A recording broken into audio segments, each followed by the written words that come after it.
ನಮಸ್ಕಾರ. Price the Lord Jesus. ಎಲ್ಲ ನನ್ನ ಪ್ರೀತಿಯ ದೇವಜನರೇ, ನನ್ನ ಪ್ರಿಯ ಸಹೋದರಿ ಸಹೋದರರೇ, ದೇವಭಕ್ತರೇ, ಹಿರಿಯರೇ, ನಿಮ್ಮೆಲ್ಲರನ್ನ ಮತ್ತೊಂದು ದಿನದಲ್ಲಿ ವಾಕ್ಯದಿಂದ ಸಂಧಿಸುವುದು ನನಗೆ ತುಂಬ ಸಂತೋಷ. ಲೋಕರಕ್ಷಕನಾಗಿರುವ ಯೇಸು ಕ್ರಿಸ್ತನ ಕೃಪೆಯು, ಸಮಾಧಾನ, ಆಶೀರ್ವಾದವು ನಿಮ್ಮ ಮೇಲೆಯೂ ನಿಮ್ಮ ಕುಟುಂಬಗಳ ಮೇಲೆಯೂ ಇಂದು ಎಂದು ನಿರಂತರವಾಗಿರಲಿ. ನೀವು ಚೆನ್ನಾಗಿದ್ದೀರೆಂದು ನಂಬುತ್ತಾ ಪ್ರತಿನಿತ್ಯ ವಾಕ್ಯದಲ್ಲಿ ಬೆಳೆಯುವಂತೆ ಈ ದಿನ ಒಂದು ಪ್ರಶ್ನೆಗೆ ಉತ್ತರವನ್ನು ಕಂಡುಕೊಳ್ಳಲಿಕ್ಕೆ ಹೋಗುತ್ತಾ ಇದ್ದೇವೆ. ಅನೇಕರಲ್ಲಿ ಈ ಒಂದು ಪ್ರಶ್ನೆ ಮೂಡುತ್ತದೆ. ಅದೇನೆಂದರೆ, ದೇವರ ವಾಕ್ಯ ಹೇಳುವಂತೆ ನನ್ನ ಜೀವಿತದಲ್ಲಿ ನಡೆಯುತ್ತದಾ? ಒಬ್ಬರು ರಕ್ಷಣೆ ಹೊಂದಿದರೆ ಕುಟುಂಬವೆಲ್ಲ ರಕ್ಷಣೆ ಹೊಂದುತ್ತದಾ? ಇದು ಹೇಗೆ ಸಾಧ್ಯ? ಬೈಬಲ್ ಯಾಕೆ ಈ ಮಾತನ್ನು ಹೇಳ್ತಾ ಇದೆ? ಎಲ್ಲಿ ಹೇಳಿದೆ? ಇದು ಸತ್ಯವಾ ಎಂಬುದನ್ನು ಈ ದಿನ ನಾವು ನೋಡಿಕೊಳ್ಳಲಿಕ್ಕೆ ಹೋಗುತ್ತಾ ಇದ್ದೇವೆ. ಯಾಕೆಂದರೆ ಅನೇಕ ಕುಟುಂಬಗಳಲ್ಲಿ ರಕ್ಷಣೆಗೆ ಬಾರದಿರುವ, ಯೇಸುವನ್ನು ನಂಬದಿರುವ ವ್ಯಕ್ತಿಗಳು ಇರುತ್ತಾರೆ. ಅವರು ತಂದೆ ತಾಯಿಗಳಾಗಿರಬಹುದು, ಮಕ್ಕಳಾಗಿರಬಹುದು, ಗಂಡ ಆಗಿರಬಹುದು, ಹೆಂಡತಿ ಆಗಿರಬಹುದು, ಸಹೋದರರಾಗಿರಬಹುದು, ಒಡ ಹುಟ್ಟಿದ ಯಾರೇ ಆಗಿರಬಹುದು. ಹಾಗಾದರೆ ಒಬ್ಬರು ದೇವರನ್ನು ನಂಬಿದರೆ ಉಳಿದವರೆಲ್ಲರೂ ರಕ್ಷಿಸಲ್ಪಡುತ್ತಾರಾ? ಇದು ಒಂದು ರೀತಿಯಾಗಿ ಬಂಪರ್ ಆಫರ್ ರೀತಿಯಲ್ಲಿ ಒಬ್ಬ ವ್ಯಕ್ತಿಯ ಮೂಲಕವಾಗಿ ಆ ಕುಟುಂಬವೆಲ್ಲ ರಕ್ಷಣೆಗೆ ಬರುತ್ತದಾ ಎಂಬ ಡೌಟ್ ಅನೇಕರಲ್ಲಿ ಕಾಡುತ್ತಾ ಇರುತ್ತದೆ. ಈ ದಿನ ವಾಕ್ಯ ಆಧಾರಿತವಾಗಿ ಅದು ಎಲ್ಲಿ ಹೇಳಿದೆ, ಯಾಕೆ ಹೇಳಿತು, ಅದು ಸರಿನಾ, ಬೈಬಲಲ್ಲಿ ಹೇಳಿರುವಂಥ ಕುಟುಂಬಗಳಲ್ಲಿ ಅದು ನೆರವೇರುತ್ತಾ, ನಮ್ಮ ಕುಟುಂಬದಲ್ಲಿಯೂ ಕೂಡ ಅದು ನೆರವೇರುತ್ತಾ ಎಂಬುದನ್ನು ಆಳವಾಗಿ ನಾವು ಸ್ವಲ್ಪ ಧ್ಯಾನ ಮಾಡಿಕೊಳ್ಳಲಿಕ್ಕೆ ಹೋಗೋಣ. ದಯಮಾಡಿ ಕೊನೆಯವರೆಗೂ ವಿಡಿಯೋನ ನೋಡಬೇಕಾಗಿ ವಿನಂತಿ ಮಾಡಿಕೊಳ್ಳುತ್ತಾನೆ. ಕರ್ತನ ನಾಮಕ್ಕೆ ಸ್ತೋತ್ರ ಉಂಟಾಗಲಿ. ಬನ್ನಿ, ಹಾಗಾದರೆ ಈ ದಿನದ ಮುಖ್ಯವಾದಂಥ ದೇವರ ವಾಕ್ಯವನ್ನು ಓದಿಕೊಳ್ಳೋಣ. ಅಪೊಸ್ತಲರ ಕೃತ್ಯಗಳು 16ನೇ ಅಧ್ಯಾಯ 30-31ನೇ ವಾಕ್ಯ.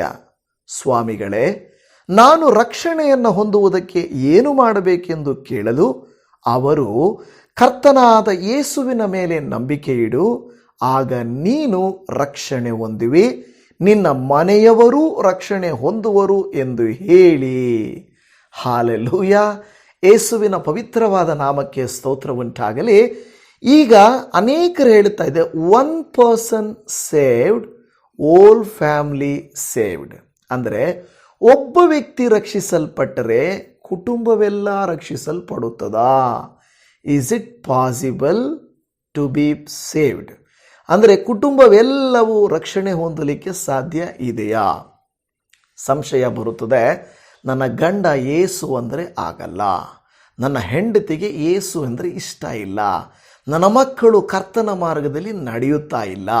ಹಾಗಾದರೆ ನಾನು ನಂಬಿರುವುದರಿಂದ ನನ್ನ ಕುಟುಂಬವೆಲ್ಲ ರಕ್ಷಿಸಲ್ಪಡುತ್ತದಾ ಎಂಬ ಪ್ರಶ್ನೆ ನಿಮ್ಮನ್ನು ಕಾಡುತ್ತಿರಬಹುದು. ಯಾರಿಗಾದರೂ ಕಾಡುತ್ತಿರಬಹುದು. ಅಂಥವರಿಗೆ ಕನ್ನಡ ಭಾಷೆಯಲ್ಲಿ ನಾವು ಪ್ರಯತ್ನ ಮಾಡ್ತಾ ಇದ್ದೇವೆ.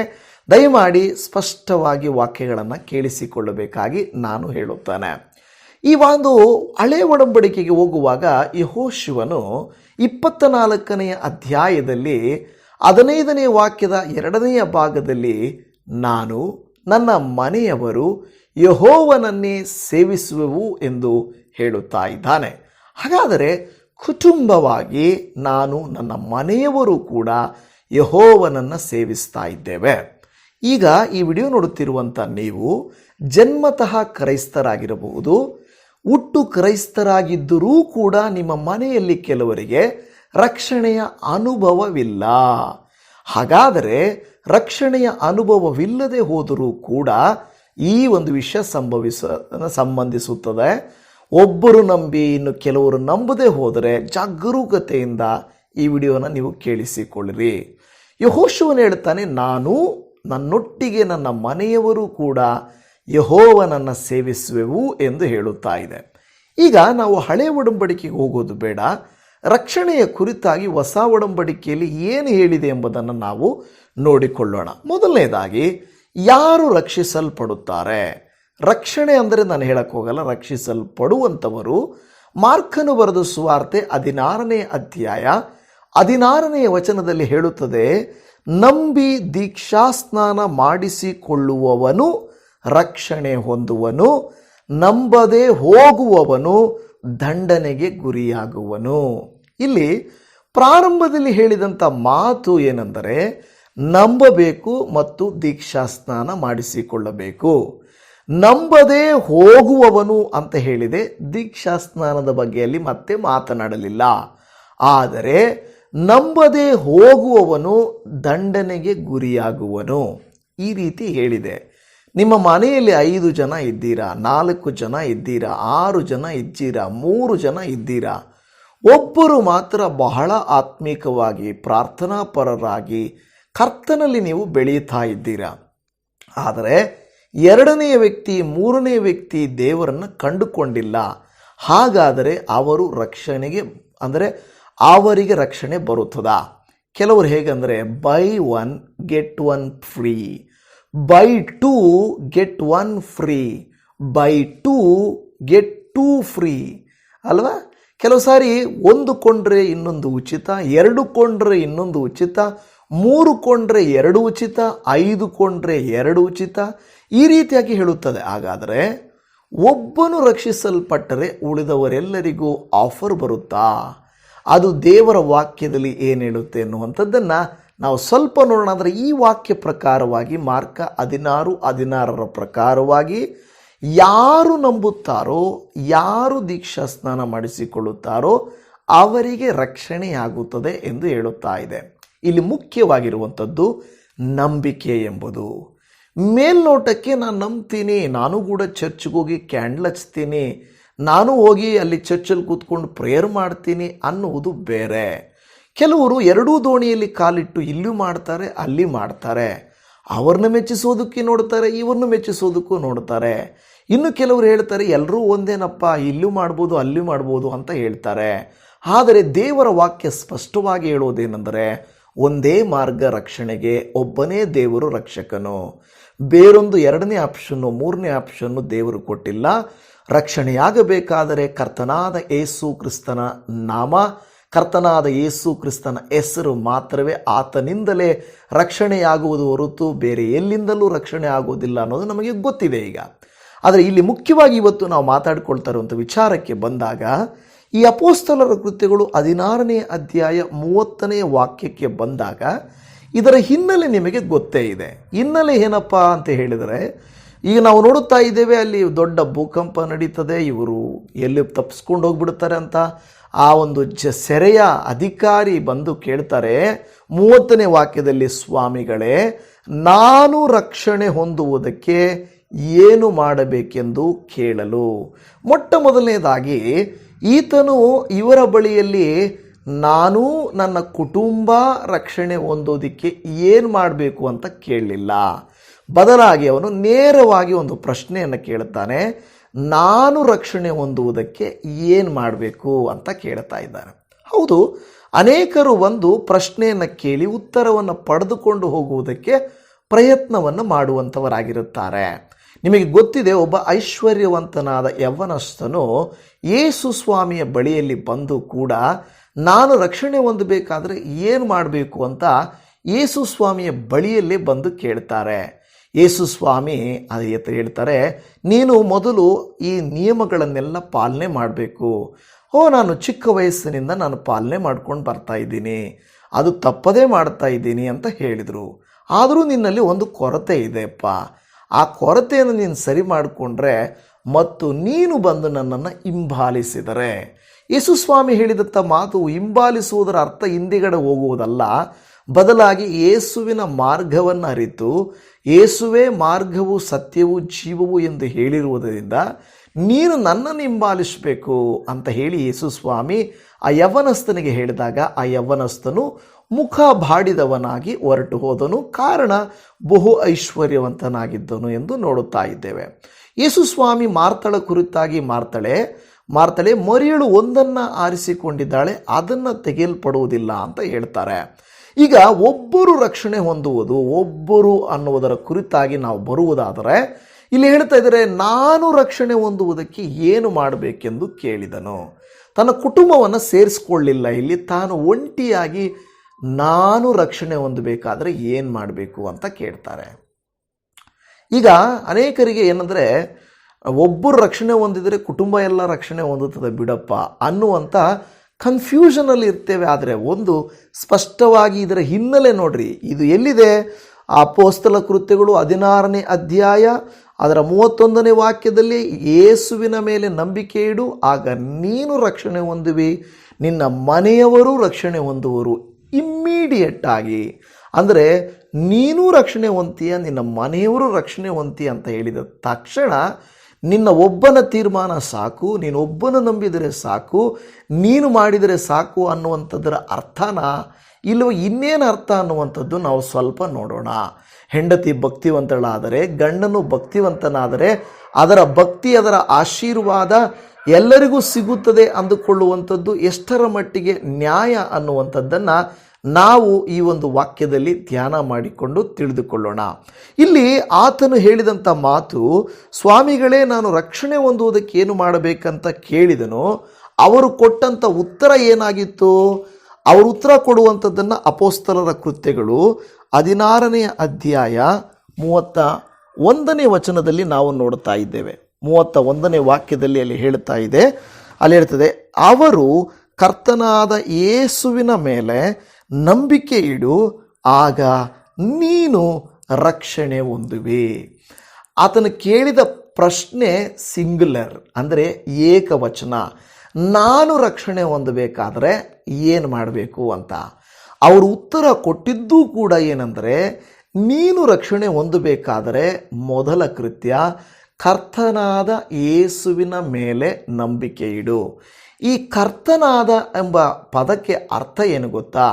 ಕರ್ತನು, ಒಡೆಯನು, ಪ್ರಭುವು ಎಂಬ ಪದಗಳು ಏಕ ಅಧಿಕಾರವನ್ನು ಸೂಚಿಸುತ್ತದೆ. ಅಂದರೆ ಈ ಎಲ್ಲರಲ್ಲಿ ಈತನೂ ಒಬ್ಬನು ಅಂತಲ್ಲ, ಈತನೇ ಅನ್ನುವಂಥದ್ದನ್ನು, ಸರ್ವ ಅಧಿಕಾರವನ್ನು, ಈಗ ಎಲ್ ಶಡಾಯ್ ಅಂತೀವಲ್ವ, ಸರ್ವಶಕ್ತನು ಅಂತ ಹೇಳಿದ ಹಾಗೆ ಅಧಿಕಾರವುಳ್ಳವನು ಒಬ್ಬನೇ. ಆ ಅಧಿಕಾರ ಉಳ್ಳವನು ಒಬ್ಬನೇ ಅಂದರೆ ಯೇಸುವು ಮಾತ್ರವೇ ಆ ರಕ್ಷಣೆ ಕೊಡಲಿಕ್ಕೆ ಶಕ್ತನು. ಅಂತಹ ಕರ್ತನ ಮೇಲೆ ನೀನು ನಂಬಿಕೆ ಇಡಬೇಕು. ಸ್ಪಷ್ಟವಾಗಿ ಅರ್ಥ ಆಗ್ತಾ ಇದೆಯಾ? ನೀನೇನು ಮಾಡಬೇಕು? ನೀನು ಕರ್ತನಾದ ಯೇಸುವಿನ ಮೇಲೆ ನಂಬಿಕೆ ಇಡಬೇಕು. ಅದು ಮುಖ್ಯವಾಗಿ ಹೇಳ್ತಿರೋದು, ನೀನು ನಂಬಿಕೆ ಇಡಬೇಕು. ಆಗ ಅದು ಎರಡನೇ ಪಾರ್ಟ್. ಆದರೆ ಫಸ್ಟ್ ನೀನು ಏನು ಮಾಡಬೇಕು?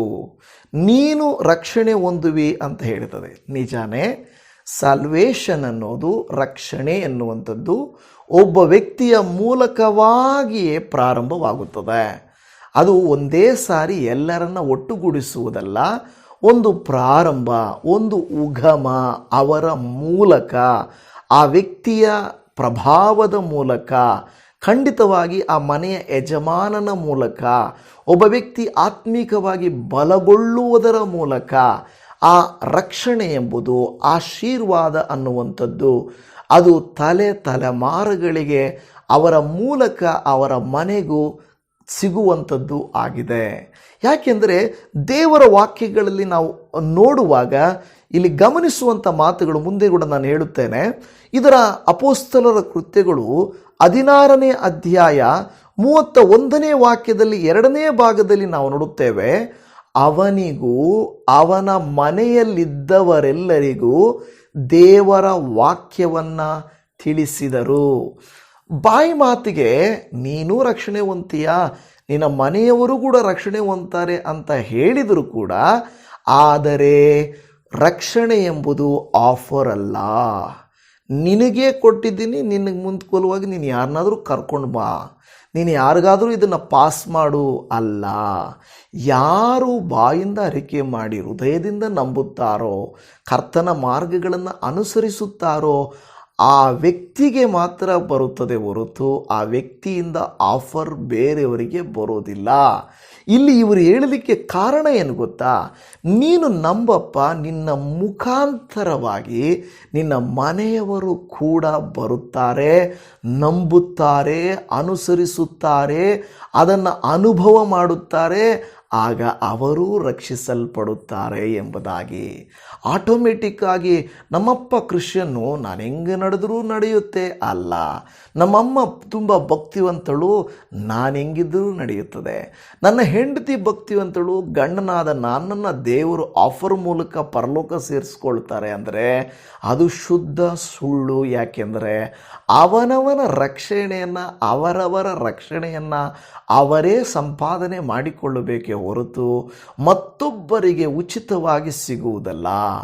ಆಶೀರ್ವಾದ ಲೌಕಿಕವಾದದ್ದು ಸಿಗಬಹುದೇನೋ, ಆದರೆ ಪರಲೋಕದ ಎಂಟ್ರಿ ಅನ್ನುವಂಥದ್ದು, ಪರಲೋಕ ರಾಜ್ಯಕ್ಕೆ ಸಿಗುವಂಥದ್ದು ಅದು ಸುಮ್ಮನೆ ಸಿಗುವಂಥದ್ದಲ್ಲ.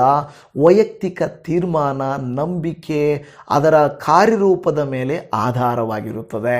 ಇಲ್ಲಿ ನೋಡ್ರಿ, 32ನೇ ಭಾಗದಲ್ಲಿ ಅವನಿಗೂ ಅವನ ಮನೆಯವರೆಲ್ಲರಿಗೂ ದೇವರ ವಾಕ್ಯವನ್ನು ತಿಳಿಸಿದರು. ಇದರ ಅಗತ್ಯತೆ ಇರಲಿಲ್ವಲ್ಲ. ಏನಪ್ಪ ಸರಿ ಯಜಮಾನನೇ, ನೀನು ನಂಬಿದೀಯ, ಸಾಕು ಹೋಗು, ಇನ್ನು ನಿಮ್ಮ ಮನೆಯವರೇನು ನಂಬಬೇಕಾದ ಅಗತ್ಯವೇ ಇಲ್ಲ, ನೀನು ನಂಬಿರೋದ್ರಿಂದ ನಿನ್ನ ಮನೆಯವರಿಗೆಲ್ಲರಿಗೂ ಫ್ರೀ ಎಂಟ್ರಿ ಅಂತ ಹೇಳಿದ್ರ?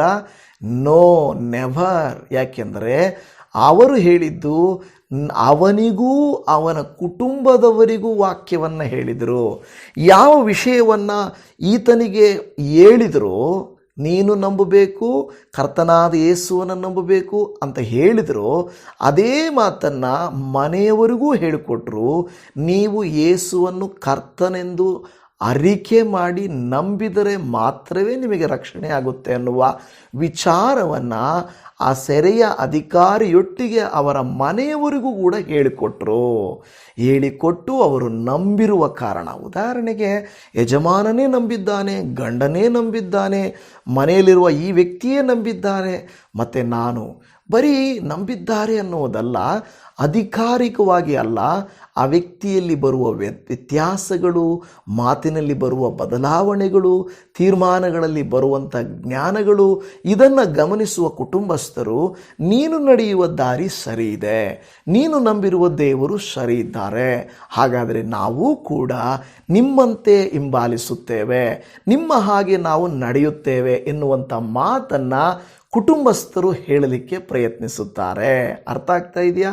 ಅದರರ್ಥ ಆಫರ್ ಅಲ್ಲ, ಬದಲಾಗಿ ಅವರ ನಡವಳಿಕೆ, ಮಾತು, ಕ್ರಿಯೆ, ನಂಬಿಕೆ, ದೇವರು ಎಲ್ಲವನ್ನ ನೋಡಿದಂಥ ಕುಟುಂಬಸ್ಥರು ಕೂಡ ತೀರ್ಮಾನಗಳನ್ನು ಮಾಡುವಂಥವರು ಆಗಿರುತ್ತಾರೆ. ನೋಡಿ, ಈ ವಾಕ್ಯ ಹೇಳುತ್ತಾ ಇದೆ, ಅವರೆಲ್ಲರಿಗೂ, ಮನೆಯಲ್ಲಿದ್ದವರಿಗೂ ಕೂಡ ವಾಕ್ಯವನ್ನು ತಿಳಿಸಿದರು. ಸುಮ್ಮನೆ ಆ ಒಂದು ವಚನವನ್ನು, 31ನೇ ವಚನದಲ್ಲಿ ಮೇಲ್ಗಡೆ ಇರುವ ಭಾಗವನ್ನು ತಿಳ್ಕೊಂಡು ಅವರು ಹೇಳಿದರು ನೀನು ರಕ್ಷಣೆ ಹೊಂದುವಿ, ನಿನ್ನ ಕುಟುಂಬವು ರಕ್ಷಣೆ ಹೊಂದದಂತ ಹೇಳಿಬಿಟ್ರು, ಅದರಿಂದ ಅಲ್ಲ, ವಾಕ್ಯವನ್ನು ಹೋಗಿ ಅವರಿಗೆ ಸಾರಿದರು. ಅಷ್ಟು ಮಾತ್ರವಲ್ಲ, ಅಲ್ಲಿ ಗಮನಿಸಿ 33ನೇ ವಚನ, ಅಪೊಸ್ತಲರ ಕೃತ್ಯಗಳು 16:33ರಲ್ಲಿ, ತಾನು ತನ್ನವರೆಲ್ಲರ ಸಹಿತವಾಗಿ ದೀಕ್ಷಾಸ್ನಾನ ಮಾಡಿಸಿಕೊಂಡನು. ಇದಕ್ಕೇನು ಹೇಳ್ತೀರಾ?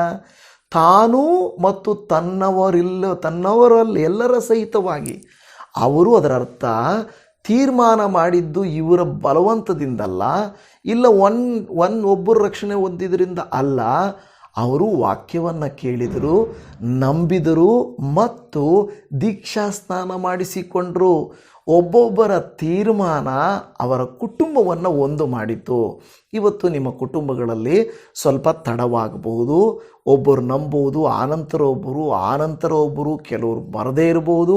ಅದರರ್ಥ ಕುಟುಂಬ ಅಂತ ಹೇಳುವಾಗ ಫುಲ್ ಎಲ್ಲರೂ ಅಂತಲ್ಲ, ಆದರೆ ಆಶೀರ್ವಾದ, ಸುವಾರ್ತೆ, ರಕ್ಷಕನ ಕುರಿತಾಗಿರುವಂಥ ಎಲ್ಲ ವಿಚಾರಗಳು ಆ ಮನೆಗೆ ತಲುಪಿದೆ.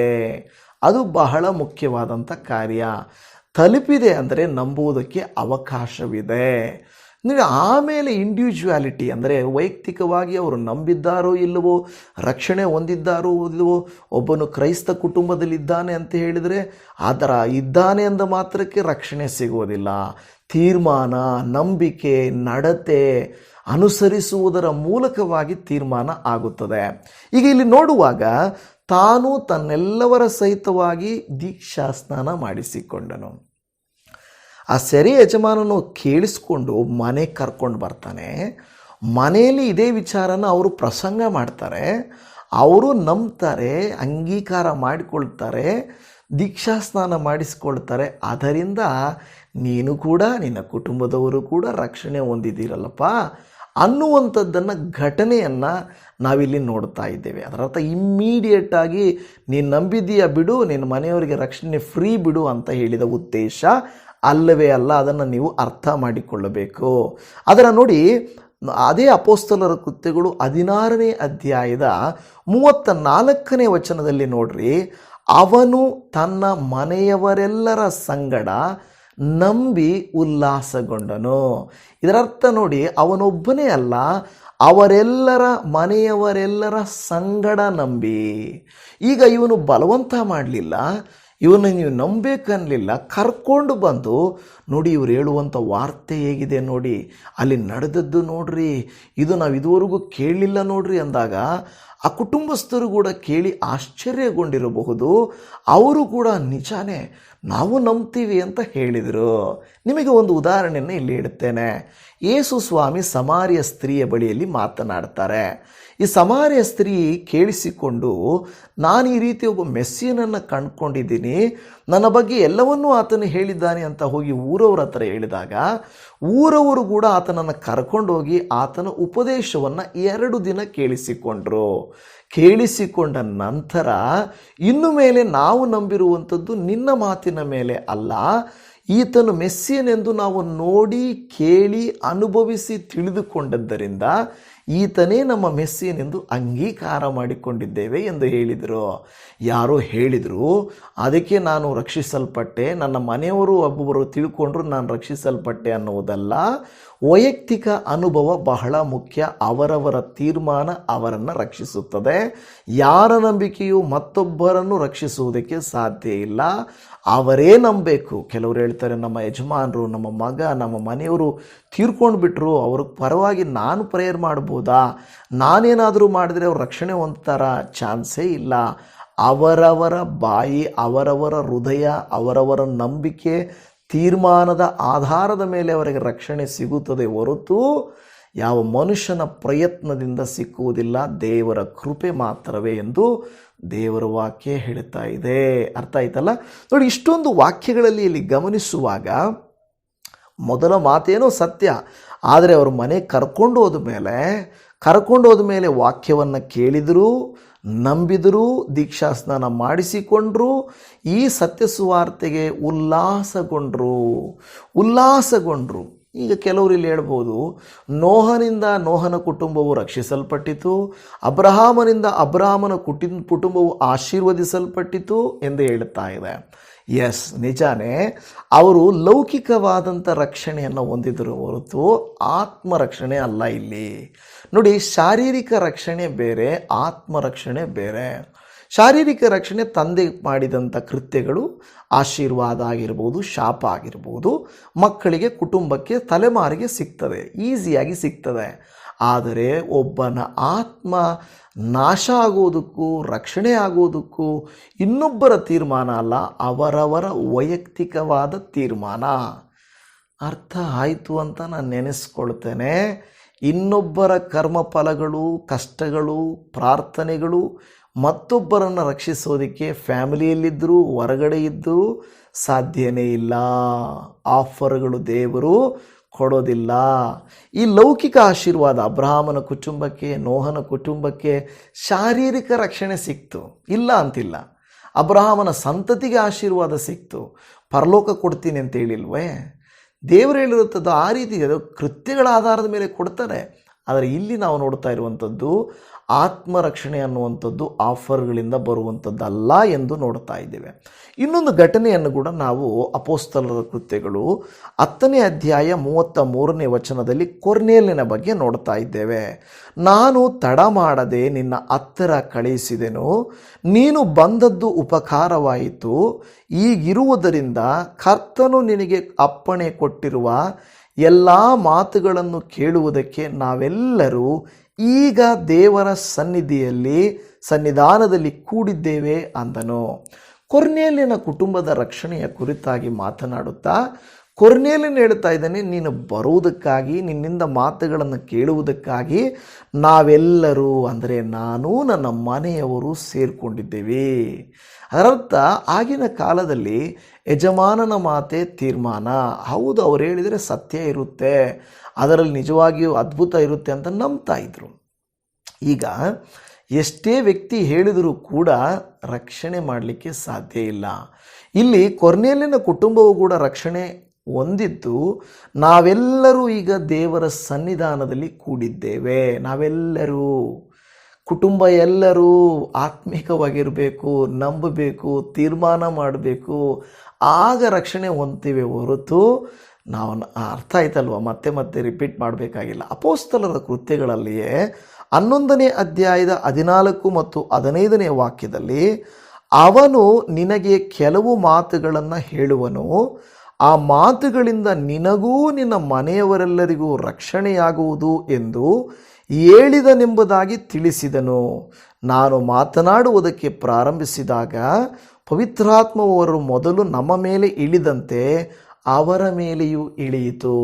ಈಗ ಇವರಿಗೂ ಕೂಡ ಕೊರ್ನೇಲಿಯನಿಗೂ ಕೂಡ ಏನಂತ ಹೇಳ್ತಾ ಇದ್ದಾರೆ 11ನೇ ಅಧ್ಯಾಯದ 14 ಮತ್ತು 15ನೇ ವಾಕ್ಯದಲ್ಲಿ ನಿನಗೂ ನಿನ್ನ ಮನೆಯವರೆಲ್ಲರಿಗೂ ರಕ್ಷಣೆಯಾಗುವುದು ಅಂತ ಹೇಳ್ತಾ ಇದೆ. ಆದರೆ ಭಾಗ ಹಿಂದಕ್ಕೆ ಹೋಗಿ ನೋಡುವಾಗ ಕೊರ್ನೇಲಿಯನ್ ಏನು ಹೇಳ್ತಾ ಇದ್ದಾನೆ, ನಾನೊಬ್ಬನೇ ದೇವರ ವಾಕ್ಯ ಕೇಳಿಸ್ಕೊಂಡಿಲ್ಲ, ನಾವೆಲ್ಲರೂ ಕೂಡಿ ಕೇಳಿಸ್ಕೊಂಡಿದ್ದೀವಿ, ಎಲ್ಲರೂ ಅಂಗೀಕರಿಸ್ಕೊಂಡಿದ್ದೀವಿ, ನಂಬಿದ್ದೀವಿ ಮತ್ತು ಅದರಂತೆ ನಡೆಯುತ್ತೇವೆ ಮತ್ತು ನಮಗೆ ರಕ್ಷಣೆ ಸಿಗುತ್ತದೆ. ಅರ್ಥ ಆಯ್ತಲ್ವಾ? ಬರೀ ಒಬ್ಬ ವ್ಯಕ್ತಿಯ ತೀರ್ಮಾನದಿಂದ ಎಲ್ಲರಿಗೂ ಆಫರ್ ಬರುವುದಿಲ್ಲ. ಪ್ರತಿಯೊಬ್ಬರೂ ನೋಡಿ, ಈ ವಾಕ್ಯಗಳಲ್ಲಿ ಆಳವಾಗಿ ಧ್ಯಾನ ಮಾಡುವಾಗ ನಮಗೆ ಗೊತ್ತಾಗುತ್ತೆ, ಬರೀ ಅಲ್ಲಿ ಹೇಳ್ಬಿಟ್ಟು ಹೋಗ್ಬಿಡಲಿಲ್ಲ. ಅವರ ಮನೆಗೋದರು, ಪ್ರಸಂಗ ಮಾಡಿದರು, ಅವರಿಗೂ ತಿಳಿಸಿದರು, ಅವರು ನಂಬಿದರು, ಅಂಗೀಕರಿಸಿದರು. ನಂತರ ಆ ಕುಟುಂಬಕ್ಕೆ ರಕ್ಷಣೆಯ ಕುರಿತಾಗಿ ಈಗ ನೀನು ನಿನ್ನ ಕುಟುಂಬವು ರಕ್ಷಿಸಲ್ಪಟ್ಟಿದೆ ಎಂದು ಹೇಳಿದರು. ಅದರರ್ಥ ಒಂದು ದೃಢತೆಯನ್ನು ಕೊಡುತ್ತಾ ಇದ್ದಾರೆ. ಯಾರು ಈ ರೀತಿ ಯೇಸುವನ್ನು ಅಂಗೀಕರಿಸಿ ಹೃದಯದಲ್ಲಿ ಅಂಗೀಕರಿಸಿ ನಂಬಿ ಅದನ್ನು ಬಯಲುಪಡಿಸಿ ಅದರಂತೆ ನಡೆಯುತ್ತಾರೋ ಅವರಿಗೆ ರಕ್ಷಣೆ ಸಿಗುತ್ತದೆ. ಅರ್ಥ ಆಯ್ತಲ್ವ? ಸೊ ಈಗ ವಾಕ್ಯದ ಅನುಸಾರವಾಗಿ ಎರಡೂ ಘಟನೆಗಳಲ್ಲಿ ಅಪೊಸ್ತಲರ ಕೃತ್ಯಗಳಲ್ಲಿ ಹೇಳುತ್ತಿರುವುದು ಸತ್ಯಾಂಶ ಇದೆ. ಅವರೆಲ್ಲರೂ ಕುಟುಂಬಸ್ಥರೆಲ್ಲರೂ ಸುವಾರ್ತೆಯನ್ನು ಅರಿತರು, ಅದರಂತೆ ನಡೆದರು, ಜೀವಿಸಿದರು ಮತ್ತು ಅವರು ಸಂತೋಷಪಟ್ಟರು, ಬಲವಂತ ಪಡಲಿಲ್ಲ. ಸಂತೋಷದಿಂದ ಅಂಗೀಕರಿಸಿದ್ದರಿಂದ ಅವರ ಕುಟುಂಬಗಳು ರಕ್ಷಣೆಗೆ ಬಂದವು. ಯೆಹೋಶುವನು ಕೂಡ ಅಷ್ಟೇ. ಅವನು ನಾವೆಲ್ಲರೂ ಕರ್ತನನ್ನೇ ಸೇವಿಸುವಂದರೆ ಬಲವಂತ ಅಲ್ಲ, ನಂಬಿದ್ದೇವೆ. ಆದರೆ ಅಬ್ರಹಾಮಂದು, ನೋಹನ ಕುಟುಂಬದು, ಕೆಲವು ಕುಟುಂಬಗಳನ್ನು ಆಶೀರ್ವಾದ, ಲೌಕಿಕವಾದ ಆಶೀರ್ವಾದ ಇಲ್ಲಿ ಆತ್ಮರಕ್ಷಣೆ ಅಲ್ಲವೇ ಅಲ್ಲ. ಆತ್ಮರಕ್ಷಣೆ ಒಬ್ಬರನ್ನೊಬ್ಬರು ಹಿಡಿಯಬಹುದು, ಇಲ್ಲಿ ಕಾಪಾಡಬಹುದು, ಸಹಾಯ ಮಾಡಬಹುದು. ಆದರೆ ಪರಲೋಕಕ್ಕೆ ಸೇರಿಸುವ ಅಧಿಕಾರ, ಅವನ ರಕ್ಷಿಸುವ ಅಧಿಕಾರ ಕರ್ತನಿಗೆ ವಿನಃ ಬೇರೆ ಯಾರಿಗೂ ಇಲ್ಲ. ನಂಬಬೇಕು, ಅಂಗೀಕರಿಸಬೇಕು. ಒಬ್ಬರಿಂದ ನೋಡಿ, ಶಿಲುಬೆಯ ಮೇಲಿನ ಕಳ್ಳನು ಕೂಡ ಯೇಸುವನ್ನು ನಂಬಿದನು, ಅಂಗೀಕರಿಸಿದನು. ಒಂದು ವೇಳೆ ಅಲ್ಲಿ ದೇವರ ತೀರ್ಮಾನ ಏನೋ ನಮಗೆ ಅದು ಗೊತ್ತಿಲ್ಲ. ಮಿಕ್ಕ ಎಲ್ಲೂ ಕೂಡ ಆ ಥರದ ಸನ್ನಿವೇಶಗಳು ಇರುವುದಿಲ್ಲ. ಆದ್ದರಿಂದ ನಿಮ್ಮಲ್ಲಿ ಅನೇಕರು, ಅಯ್ಯೋ ನನ್ನ ಗಂಡ ರಕ್ಷಣೆ ಹೊಂದಿಲ್ಲ, ನನ್ನ ಮಕ್ಕಳು ನಂಬ್ತಾ ಇಲ್ಲ, ನಾನು ನಂಬಿದ್ದೀನಲ್ಲ ಸಾಕ್ಬಿಡು, ನಾನು ಪ್ರಾರ್ಥಿಸ್ತೀನಲ್ಲ ಸಾಕ್ಬಿಡು ಅಂತಂದರೆ ಸಾಲದು. ನಿಮ್ಮ ನಂಬಿಕೆ ಅವರ ಮೇಲೆ ಪ್ರಭಾವ ಬೀರಬೇಕು. ನೀವು ಕೇಳಿದ ಸುವಾರ್ತೆ ಅವರಿಗೂ ಕೇಳಿಸಬೇಕು, ಅರ್ಥಪಡಿಸಬೇಕು. ನೀವು ಮಾಡಿದ ತೀರ್ಮಾನ ಅವರೂ ಮಾಡಬೇಕು. ನೀವು ಅಂಗೀಕರಿಸಿದ ನಂಬಿಕೆ ಅವರು ಅಂಗೀಕರಿಸಬೇಕು. ಅವರು ಅದನ್ನು ನಂಬಿ ಅನುಸರಿಸಬೇಕು, ನಡ್ಕೊಳ್ಬೇಕು. ಆಗ ಅವರು ರಕ್ಷಿಸಲ್ಪಡುತ್ತಾರೆ. ಇಲ್ಲ ಅಂದರೆ ನೋಹನ ಹಾಗೆ ಒಂದು ಕುಟುಂಬದ ಆಫರ್ ಬಂದಿಲ್ಲ, ಅಬ್ರಹಾಮನ ಹಾಗೆ ಆಫರ್ ಬಂದಿಲ್ಲ. ಅದು ಲೌಕಿಕ ಆಶೀರ್ವಾದ. ನಾವು ಮಾತಾಡೋದು ಆತ್ಮಿಕ, ಆತ್ಮದ ರಕ್ಷಣೆಯ ಆಶೀರ್ವಾದ. ಅದರಿಂದ ಈ ವಿಡಿಯೋ ನಿಮಗೆ ಆಳವಾದಂಥ ಸಂದೇಶವನ್ನು, ಉತ್ತರವನ್ನು ಕೊಟ್ಟಿದೆ ಅಂತ ನಾನು ನಂಬುತ್ತೇನೆ. ನಾನು ಬೇಡುತ್ತೇನೆ, ನಿಮ್ಮ ಮೂಲಕ ನಿಮ್ಮ ಕುಟುಂಬವೆಲ್ಲವೂ ರಕ್ಷಣೆಗೆ ಬರಬೇಕೆಂದು ನಾನು ಪ್ರಾರ್ಥಿಸ್ತೇನೆ. ಪ್ರಾರ್ಥಿಸೋಣವಾ? ಕರ್ತನ ಕೈಯಲ್ಲಿ ಒಪ್ಪಿಸಿಕೊಡೋಣ. ದೇವರು ತಾನೇ ಉತ್ತಮವಾದ ಕಾರ್ಯ ಮಾಡಿ ನಿಮ್ಮೆಲ್ಲರ ಕುಟುಂಬಗಳು ರಕ್ಷಣೆಗೆ ಬರಲಿ ಎಂದು ಬೇಡಿಕೊಳ್ಳುವಂಥವರಾಗಿರೋಣ. ಭೂಪರಲೋಕಗಳ ಒಡೆಯನಾದ, ಪರಿಶುದ್ಧನಾದ, ಮಹೋನ್ನತನಾದ ದೇವರೇ, ನಿನ್ನ ಪವಿತ್ರವಾದ ಕರುಣೆಯ ಕರಕ್ಕೆ ಸ್ತೋತ್ರ ಮಾಡುತ್ತೇವೆ. ಈ ದಿನ ನಿಮ್ಮ ಪಾದ ಸನ್ನಿಧಿಗೆ ಬಂದಿರುವಂಥ ನಮ್ಮನ್ನು ಕನಿಕರಿಸು ಎಂದು ಬೇಡಿಕೊಳ್ಳುತ್ತಾ ಇದ್ದೇವೆ. ಯಾಕೆಂದರೆ ಅಪ್ಪ ದೇವರೇ, ಕಲಿಯಬೇಕಾಗಿರುವಂಥದ್ದು ಎಷ್ಟೋ ಇದೆ. ಕಲಿಸುವಾತನು ನೀವಾಗಿರುವುದಕ್ಕಾಗಿ ಸ್ತೋತ್ರ. ಹೌದು, ಎಷ್ಟೋ ಜನರು ಕೇಳುತ್ತಾರೆ, ನಾವೊಬ್ಬರು ನಂಬಿದರೆ ಕುಟುಂಬ ಎಲ್ಲ ರಕ್ಷಣೆಗೆ ಬರುತ್ತೆ ಅಂತ ವಾಕ್ಯ ಹೇಳುತ್ತಲ್ವಾ? ಹಾಗಾದರೆ ನಾನು ನಂಬಿದ್ದೀನಿ, ನನ್ನ ಮಕ್ಕಳು ಮನೆಯವರೆಲ್ಲರೂ ರಕ್ಷಣೆಗೆ ಬರ್ತಾರಾ, ರಕ್ಷಿಸಲ್ಪಡ್ತಾರಾ ಎಂದು ಕೇಳುತ್ತಾರೆ. ಆದರೆ ಇವತ್ತು ವಾಕ್ಯದ ಮೂಲಕ ನಮಗೆ ಅರ್ಥ ಆಗಿದೆ. ಅಪಕರ್ತನೆ, ಅವರು ಮಾತ್ರ ಕೇಳಲಿಲ್ಲ, ಅವರು ಈ ಸುವಾರ್ತೆಯನ್ನು ಮನೆಯವರಿಗೂ ಮುಟ್ಟಿಸಿದರು, ತಿಳಿಸಿದರು, ಅವರು ನಂಬುವಂತೆ ಮಾಡಿದರು. ಆಗ ಕುಟುಂಬವೆಲ್ಲ ರಕ್ಷಣೆಗೆ ಬಂದಿತು. ಅದೇ ರೀತಿಯಲ್ಲಿ ನಾವು ಕೂಡ ನಮ್ಮ ಮೂಲಕ ಸುವಾರ್ತೆಯು ಅವರ ಹೃದಯಗಳಿಗೆ, ಮನಸ್ಸುಗಳಿಗೆ ಮುಟ್ಟಿ ತೀರ್ಮಾನಗಳನ್ನು ಮಾಡಿಕೊಂಡು ನಿನ್ನನ್ನು ಅನುಸರಿಸಿ ನಡೆಯುವುದಕ್ಕೆ ಬೇಕಾದ ಕೃಪೆಯನ್ನು ಎಲ್ಲರಿಗೂ ಅನುಗ್ರಹಿಸಿ ಕೊಡಬೇಕೆಂದು ಬೇಡುತ್ತಾ ಇದ್ದೇವೆ. ಕರ್ತನೇ, ಈ ಮೊರೆಯನ್ನು ನೀವು ಆಲಿಸಿದ್ದೀರಿ, ಸದುತ್ತರವನ್ನು ದಯಪಾಲಿಸಿ ಕೊಡುತ್ತೀರಿ. ಇವರ ಕುಟುಂಬವನ್ನು ರಕ್ಷಣೆಗೆ ನೀವು ತರಬೇಕೆಂದು ಬೇಡಿಕೊಳ್ಳುತ್ತಾ ಇದ್ದೇವೆ. ಈ ಮೊರೆಯನ್ನು ಆಲಿಸಿ ಕರ್ತನೇ, ಇವರ ಕುಟುಂಬದಲ್ಲಿರುವ ಪ್ರತಿಯೊಬ್ಬರೂ ನಿಮ್ಮನ್ನು ಕರ್ತನಾಗಿ, ರಕ್ಷಕನಾಗಿ, ಸ್ವಂತ ರಕ್ಷಕನಾಗಿ ಅಂಗೀಕಾರ ಮಾಡಿಕೊಳ್ಳುವ ಕೃಪೆಯನ್ನು ದಯಪಾಲಿಸಿಕೊಡ್ರಿ. ಇವರ ಅಗತ್ಯಗಳನ್ನು ಪೂರೈಸಿರಿ, ಆರೋಗ್ಯವನ್ನು ದಯಪಾಲಿಸಿರಿ, ಪರಲೋಕದ ಎಲ್ಲ ಸ್ವರಗಳನ್ನು ಸುರಿಯ ಮಾಡಿರಿ ಎಂಬುದಾಗಿ ಮೊರೆಯನ್ನು ಆಲಿಸಿದಾತನು, ಸದುತ್ತರವನ್ನು ಕೊಡುವಾತನು, ಈ ದಿನವೆಲ್ಲ ಜೊತೆಯಲ್ಲಿದ್ದು ನಡೆಸುವಾತನು ಆಗಿರುವ ನಜರೇತಿನ ಯೇಸು ಕ್ರಿಸ್ತನ ಪ್ರೀತಿಯುಳ್ಳ ಮಧುರವಾದ ನಾಮದಲ್ಲಿ ಪ್ರಾರ್ಥಿಸುತ್ತೇವೆ ಪರಮ ತಂದೆಯೇ. ಆಮೇನ್, ಆಮೇನ್, ಆಮೇನ್. ನನ್ನ ಪ್ರಿಯ ದೇವಜನರೇ, ಈ ವಿಡಿಯೋ ನಿಮಗೆಲ್ಲರಿಗೂ ಅತಿ ಅವಶ್ಯವಾಗಿ ಉತ್ತರ ಕೊಟ್ಟಿದೆ ಅಂತ ನಾನು ನೆನೆಸ್ತೇನೆ. ನಿಮಗೇನಾದರೂ ಬೇರೆ ಬೈಬಲ್ನ ಸಂಶಯಗಳಿರುವುದಾದರೆ ದಯಮಾಡಿ ನನಗೆ ತಿಳಿಸಿರಿ. ದೇವರ ವಾಕ್ಯದ ಮೂಲಕವಾಗಿ ಮಾತನಾಡಿಕೊಳ್ಳೋಣ, ಬಲ ಹೊಂದಿಕೊಳ್ಳೋಣ. Shalom. Praise the Lord Jesus. God bless you. Amen.